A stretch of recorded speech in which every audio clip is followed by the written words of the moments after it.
안녕하세요. 5학년 1학기 1단원 자연수의 혼합계산 첫 시간입니다.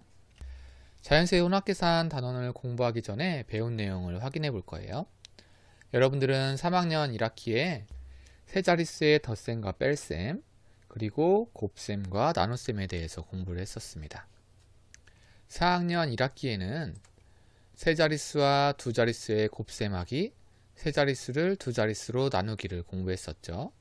여러분들이 잘 기억하고 있는지 수학 익힘책을 풀어서 확인을 해볼 거예요.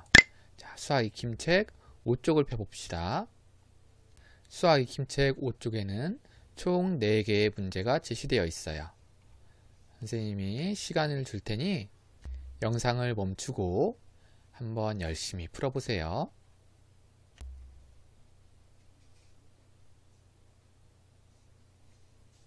첫 번째 문제를 볼까요?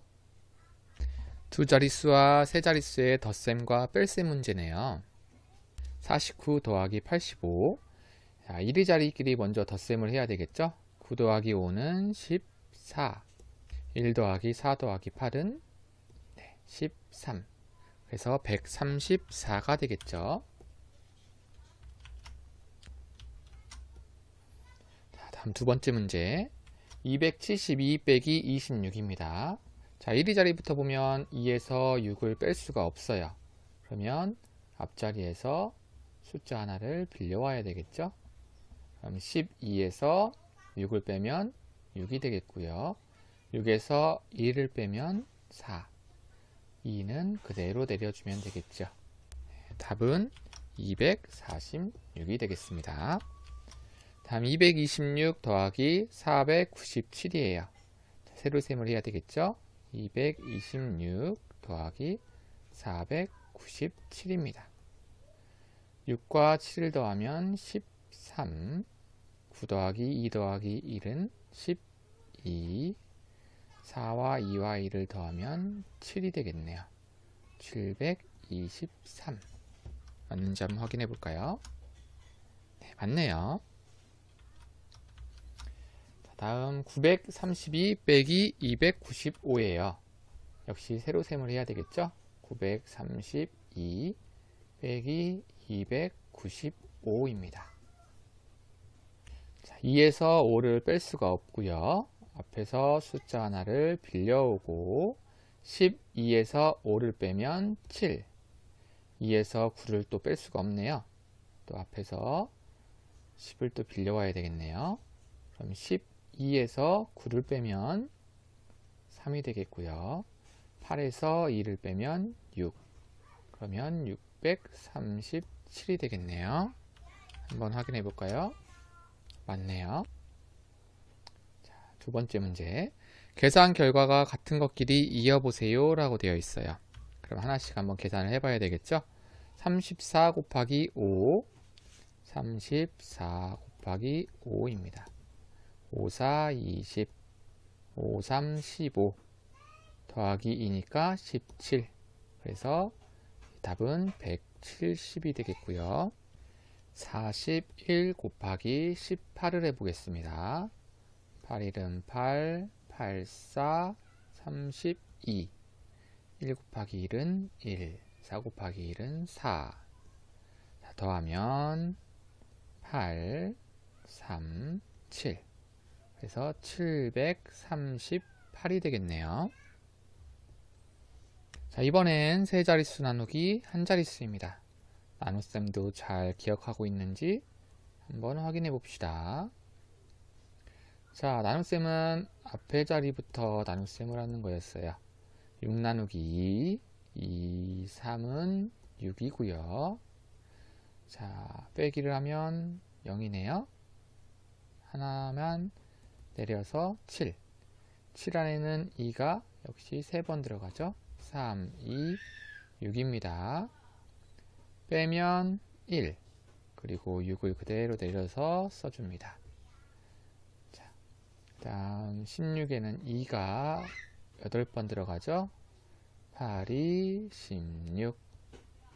그래서 0.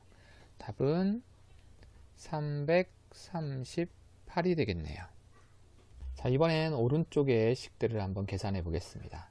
13 곱하기 26입니다. 6, 3, 18, 6, 1은 6에 7이 되겠고요. 3, 2, 6, 2, 1은 2가 되겠네요. 자, 더하면, 뒤에부터 더하면 8, 더하면 13, 더하면 3. 그래서 338이 되겠고요. 자, 850 나누기 5네요. 850 나누기 5입니다.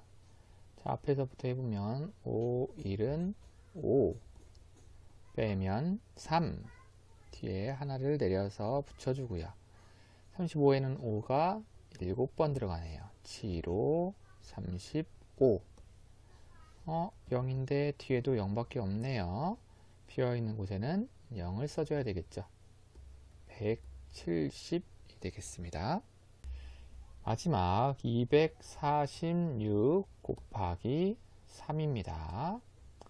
6 곱하기 3은 6, 3, 18, 4, 3, 12, 에 1을 더해서 13, 3, 2, 6에 1을 더해서 7, 그래서 738이네요. 자, 그럼 같은 결과끼리 한번 연결해 볼까요? 170은 170과 연결되고요. 738은 738과 연결, 338과 338을 연결하니까 전부 다 맞았네요. 아, 좋아요. 아주 잘했어요. 세 번째 문제 가보겠습니다. 계산 결과를 비교하여 동그라미 안에 부등호 그리고 등호 크기를 알맞게 써넣으라고 했어요. 역시 또 더하기와 곱하기 나누기를 다 해봐야 되겠네요. 천천히 한번 해보죠. 39 더하기 81입니다. 39 더하기 81, 9와 1을 더하면 10, 3과 1과 8을 더하면 12, 그래서 120이란 결과가 나왔고요. 자, 24 곱하기 5를 하면 5, 4, 20, 5, 2, 10, A를 더하니까 12, 역시 120이 나왔네요. 결과가 같네요. 같다를 넣어주면 되겠습니다. 한번 확인해 볼까요? 네, 120, 120 같은 결과가 나왔어요. 자, 이번엔 나눗셈이네요. 435 나누기 3입니다. 자, 3, 1은 3 빼면 1이 남고요. 하나를 내어줍니다. 3, 4, 12 역시 빼면 1이 남고 5를 내려줍니다. 3, 5, 15를 하면 하나 떨어지네요. 답은 145가 되겠고요. 자, 이번엔 빼기입니다. 293 빼기 147이에요. 자, 3에서 7을 뺄 수가 없네요. 빌려와야 되겠죠? 13에서 7을 빼면 6이 되겠고요. 8에서 4를 빼면 4, 2에서 1을 빼면 1, 그래서 146이 되네요. 네, 1 차이로 오른쪽이 더 큰 걸 알 수가 있죠? 한번 확인해 볼게요. 네, 맞네요. 잘했어요. 자, 마지막 네 번째 숫자 퍼즐이에요. 자, 가로, 세로 각각의 문제들을 해결해서 그 답을 왼쪽에 있는 퍼즐에 넣어서 완성해 보는 거예요. 먼저 기억부터 해볼게요. 700 빼기 55입니다. 0에서 5를 뺄 수가 없어요. 빌려올려 했는데 또 0에서 5를 뺄 수가 없고 빌려줄 게 없죠? 제일 앞에서 빌려줘야 되겠네요. 네, 10을 빌려주고요. 그리고 1의 자리에 또 빌려줘야 되겠죠? 네, 하나 빼고 하나 9가 되고 여기에 또 10을 빌려줍니다. 10에서 5를 빼면 5가 되고요. 9에서 5를 빼면 4, 마지막 6에서 뺄 건 없으니까 6. 그럼 기억에는 645를 적어야 되겠네요. 자, 이번엔 세로 니은을 한번 풀어보겠습니다. 세로 니은. 596 빼기 137이에요. 6에서 7을 뺄 수가 없으니까 앞에서 빌려오겠습니다. 하나를. 16에서 7을 빼면 9, 8에서 3을 빼면 5, 5에서 2를 빼면 4가 되겠네요. 459. 다음 가로 디귿입니다. 19 곱하기 5예요. 9, 5, 45. 5, 1은 5에 4를 더해서 9가 되겠죠? 네, 90. 그리고 잘못 적었네요. 네, 95가 되겠습니다. 세로 리을을 한번 풀어보겠습니다. 648 나누기 12예요. 두 자릿수로 나누는 거니까 조금 더 어려울 수 있겠죠. 자, 6에는 12가 들어가지 않고요. 64에 12가 몇 번 들어갈까요? 선생님 생각엔 5번 들어갈 것 같아요. 5, 2, 10. 5, 1은 5에 1을 더해서 6이 되겠네요. 빼면 48. 48에는 12가 4번 들어가겠죠. 4, 2, 8. 4, 1은 4. 해서 단어 떨어집니다. 그래서 54. 세로 리을은 54가 되겠네요. 그럼 가로 미음을 풀어보겠습니다. 19 더하기 23입니다. 9와 3을 더하면 12, 2 더하기 1 더하기 1은 4. 그래서 가로 미음은 42고요. 마지막 세로 비읍입니다. 아우, 정말 오랫동안 힘들었죠. 마지막 문제예요. 드디어 4, 4, 16, 5, 4, 20에 1을 더하면 21이 되겠네요. 세로는 216. 자, 드디어 다 풀었어요. 한번 숫자 퍼즐 답들이 맞는지 확인을 해 볼게요. 얍, 얍, 얍, 얍. 네, 다 맞는 것 같죠? 네, 아유, 너무 수고 많았어요. 자, 이번 단원에서는 이번 차시에서는 그림을 보면서 단원에서 배울 내용을 살펴볼 거예요. 자, 교과서에 보면 8쪽과 9쪽에 그림이 나와 있어요. 한번 그림을 하나하나 살펴보면서 이번 단원에 어떤 내용을 배우게 될지 생각해 봅시다. 그림 속에 보면 왼쪽 아래에 4명의 사람들이 뭔가 이야기를 나누고 있는 것 같아요. 여기 나오는 이 가족의 여자친구 이름이 슬기예요. 이 슬기네 가족이 사진을 보면서 뭔가 이야기를 하고 있는 것 같죠? 네, 아마도 슬기네 가족이 체험학습을 갔던 장소들을 사진을 보면서 이야기를 나누고 있는 것 같아요. 여러분들도 슬기처럼 가족 또는 친구들과 함께 체험장에 들렸던 적이 있나요?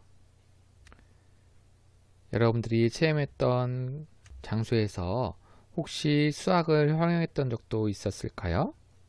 예를 들면 기념품을 사고 나서 물건값을 계산하거나 또는 체험활동을 할 때 인원수가 정해져 있어서 사람 수를 세어봤던 경험도 있었을 것 같아요. 그리고 체험활동할 때 놀이기구를 탈 때 체험비가 얼마나 들지, 그래서 우리 가족의 체험비는 얼마일지 생각해봤던 경험도 분명 있었을 거예요.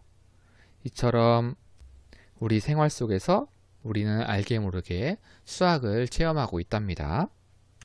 그러면 슬기네 가족은 어떤 곳에서 체험을 하면서 수학을 경험했는지, 수학을 활용했는지 한번 하나하나 살펴봅시다.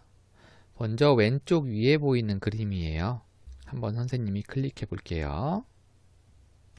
체험버스를 타려는 슬기의 동생이 궁금해하고 있는 게 보여요. 내리고 타는 사람들의 수를 세어볼까? 하면서 버스 안에 사람들이 몇 명을 타고 있는지 궁금해하고 있는 것 같아요. 버스를 타다 보면 타는 사람이 있고 내리는 사람이 있어요. 그러면 버스 안에 있는 사람이 몇 명인지는 어떻게 구할 수 있을까요? 그렇죠. 버스에 타는 사람은 더하고 버스에서 내린 사람은 빼면 되겠죠. 이번엔 두 번째 그림을 한번 볼게요.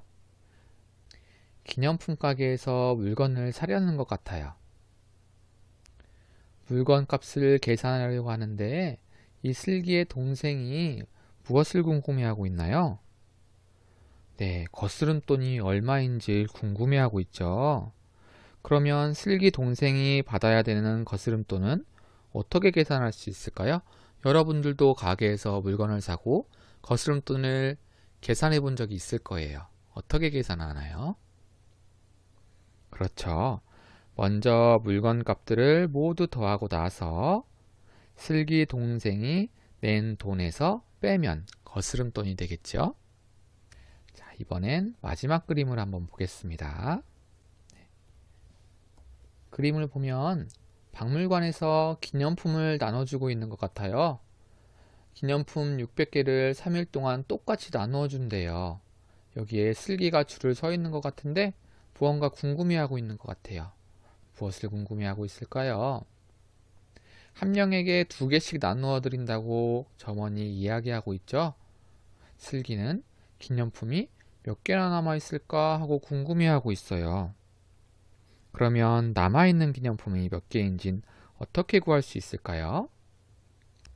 한번 생각해 볼까요? 그렇죠. 오늘 나누어 줄 수 있는 기념품의 수에서 지금까지 나누어 준 기념품의 수를 빼면 남아있는 기념품의 수를 구할 수 있을 거예요. 지금까지 알아본 내용을 통해서 1단원에서는 무엇을 공부할지 한번 알아봅시다. 우선 괄호가 없을 때와 있을 때 덧셈과 뺄셈의 혼합 계산을 공부할 거고요. 두 번째로 괄호가 없을 때와 있을 때 곱셈과 나눗셈의 혼합 계산을 공부할 거예요. 세 번째로 괄호가 없을 때와 있을 때 덧셈, 뺄셈, 곱셈의 혼합 계산을 할 거고요. 네 번째로 괄호가 없을 때와 있을 때 덧셈, 뺄셈, 나눗셈의 혼합 계산을 하고 나서 마지막으로 괄호가 없을 때와 있을 때 덧셈, 뺄셈, 곱셈, 나눗셈의 혼합 계산을 공부하게 될 거예요. 이렇게 보면 참 공부할 게 많아서 머리가 아프겠지만 이 자연수의 혼합 계산은 우리 생활에 아주 많이 쓰이고 있기 때문에 선생님과 함께 이번 단원을 열심히 공부해서 우리 생활 속에서 수학을 잘 활용하는 학생들이 되면 좋겠습니다. 다음 시간에 만나요.